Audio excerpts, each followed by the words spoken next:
Alright, so I'm cheating a little bit with this one, as a lot of people do sort of consider this as an animated Disney flick. Well, okay, and maybe not consider it, but it's a satire of a Disney animated flick. Done by Disney Animation, so it's kind of hard not to talk about it. Enchanted starts off in a faraway land, an animated faraway land. There's a handsome prince, he has an evil mother, and he wants to marry a beautiful peasant. But the mother doesn't want them to marry and so banishes her to another kingdom. That is to say, our kingdom. The real world! Yes, isn't that gimmicky? She comes across a father and daughter in New York City who take pity on her and decide to take her in. She acts the way most of the leading females act from Disney animated films, or, well, more of the early ones. And it turns out she manages to bring a little magic into their lives. But then other people start to show up, including the dashing prince and the evil mother. The dashing prince, of course, is all smiles and heroics, while the mother is all evil and sorcery.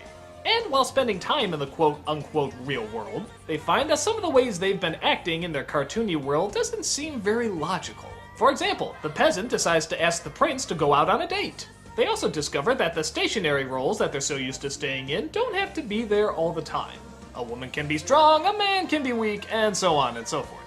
Okay, well you get the gist of it, so how's the movie? Well, it does have some good laughs in it, especially just from the performances. The peasant and the prince are especially funny. I mean, they just crack me up whenever they're on screen. And I do like the fact that as much as our world tries to force reality on them, their world can force their magic onto us. Like sometimes they'll break into song sequences, animals will suddenly be cleaning up, all that good stuff. I guess what bothers me a little bit is the fact that it is a Disney film. And that really, what they're satirizing is more over the top than they give it credit for.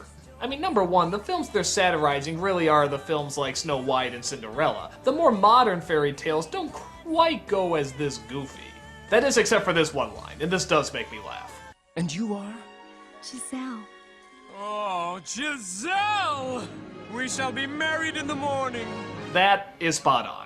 But aside from that, the whole idea that the princesses always have to be damsels and that the princes always have to save the day, I don't know, it seems like with Beauty and the Beast and Mulan and Aladdin and stuff, they've mixed it up a bit. I mean, okay, it's not perfect and they do sometimes go back into those roles, but I think even Disney knows that they've come further than this movie is giving them credit for. On top of that, it works when they're playing it up for laughs, but the last third where Susan Sarandon is quoting every obvious stereotype, man, does that get annoying. This is a twist on our story. It's the brave little princess. I guess that makes you the damsel in distress. We're coming to the end of our story now. And they all lived happily ever after.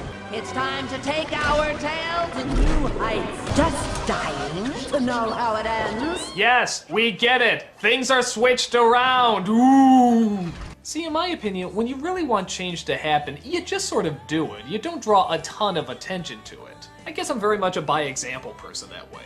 Here, when you draw too much attention to it, it sort of feels like you're focusing on a stereotype that you may or may not have known existed. Like maybe you had a girl who was a tomboy and wasn't into princesses, and then you find out, oh, you were supposed to be this way, but now we're telling you it's okay. Or how about a boy who wasn't into fighting and rescues, but then you find out, oh no, this is what you're supposed to be. Except now we've given you permission not to be. Then again, maybe by drawing more attention to it, they feel like they're slapping the issue in the face, but I don't know, isn't the female lead holding a sword not really that shocking anymore? Isn't the fact that a guy has to be rescued once in a while not so risque? I wouldn't dwell on it so much except for the fact that the movie dwells on it so much! But let's be honest, what Enchanted really wanted to be was a romantic comedy. For kids, but mostly for adults. So in a sense, they overplayed the childish stereotypes because, well, it'll get a bigger laugh out of the adults, because that's what they remember growing up with, Snow White, Cinderella, and so forth. I guess I just get a little nervous thinking that this could possibly be a kid's first Disney movie, when obviously it's satirizing Disney movies, and even then, not phenomenally well. I mean, it's funny, but more for the characters they create, not for the ones they're satirizing.